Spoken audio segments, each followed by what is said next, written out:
다음에 저희가 2번 병의 요인이다 해서 이것도 한번 쭉 보도록 할까요? 요인에는 주요 요인인 주인과 부요 요인인 유인이 있다. 부속적인, 부가적인 요인인 유인과 주된 요인인 주인이 있다라는 거. 그래서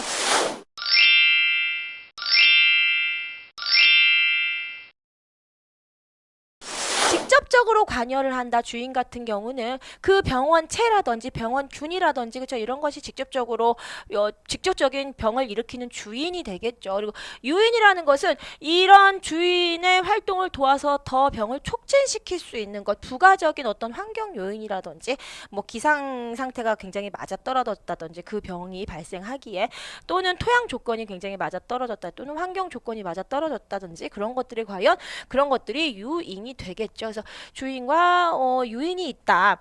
그래서 이제 첫 번째로 여기 또 봐두실 것이 뭐냐면 예를 들면 이제 질소질 비료를 굉장히 과잉 시비를 하면 질소질 비료는 식물을 어떻게 한다? 영양생장이라는 걸 하게 된다.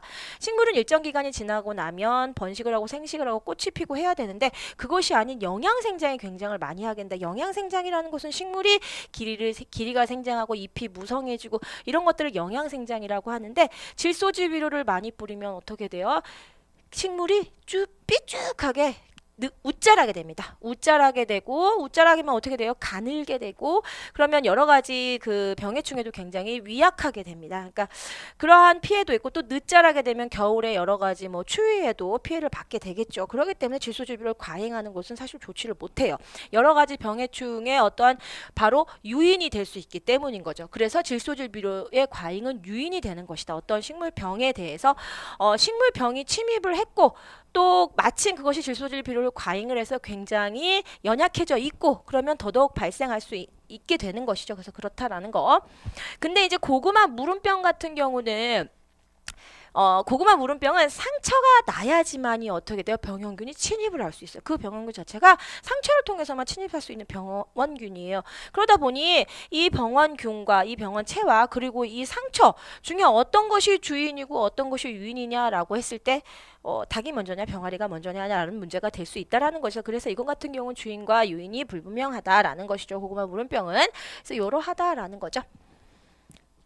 다음에 저희가 이해해서 다음에 넘어가서 기주와 감수성이다 해서 기주 감수성 여기 한번 보도록 할게요. 뭐 기주라는 것은 기생을 당하는 그죠? 그 기생을 당하는 쪽이 바로 이제 기주가 되겠죠. 기주 같은 경우는 기생하다 기자에다 주인 주자예요. 그래서 기생하는 주인이 되는 그죠? 기생을 당하는 주인이 되는 그것이 바로 기주가 되겠다. 기생을 당하는 식물이 되겠죠. 소인이다라고 하는 것은 여기 한자를 한번 여러분 보세요. 저는 이제 한자를 풀이를 굉장히 많이 하면서 말씀을 드립니다. 한자 풀이를 하면 굉장히 이해하기가 굉장히 쉬워집니다. 그래서 소자가 근본 소자에다가 인이 원인할 때 인자예요. 즉 근본적인 원인이에요. 즉 식물체가 원래부터 처음부터 가지고 그렇게 태어난 가지고 있던 기본적인 병에 걸리기 쉬운 성질 우리는 그것을 바로 이제 소인이다라고 얘기를 하고 있습니다. 그래서 소인에는 종족 소인과 개체 소인이 있다. 종족이라는 것은 말 그대로 그 종이나 그 품종에 대해서 병에 잘 걸리기 쉬운 성질 그것을 우리는 종족 소인이다라고 하고요. 개체 소인이다라고 하는 것은 같은 품종 중에서도 또는 같은 종 내에서도 뭐예요? 개체에 따라서 또 소인이 달라지게 된다라는 거죠. 병에 걸릴 수 있는 그러한 성질이 달라진다라는 거죠. 그래서 이것을 개체소이다, 종족소이다라고 얘기하고 있습니다. 여기는 그냥 쭉 보고 가겠습니다. 아주 중요한 것들은 없어요. 이제 감수성이라는 것은 무엇인지 알고 계셔야 앞으로 계속 감수성이 높다 또는 감수성이 낮다 뭐 이런 말들이 계속 나옵니다. 그렇기 때문에 잘 알고 계셔야 되죠. 이거는 어떤 식물이 어떤 병에 대해서 예를 들어 뭐 어떤 식물은 어떤 병에 대해서 굉장히 감수성이 높다. 그렇다면 그 병에 굉장히 걸리기 쉽다라는 뜻이에요. 늦게 감자에다 받아들일 숫자예요.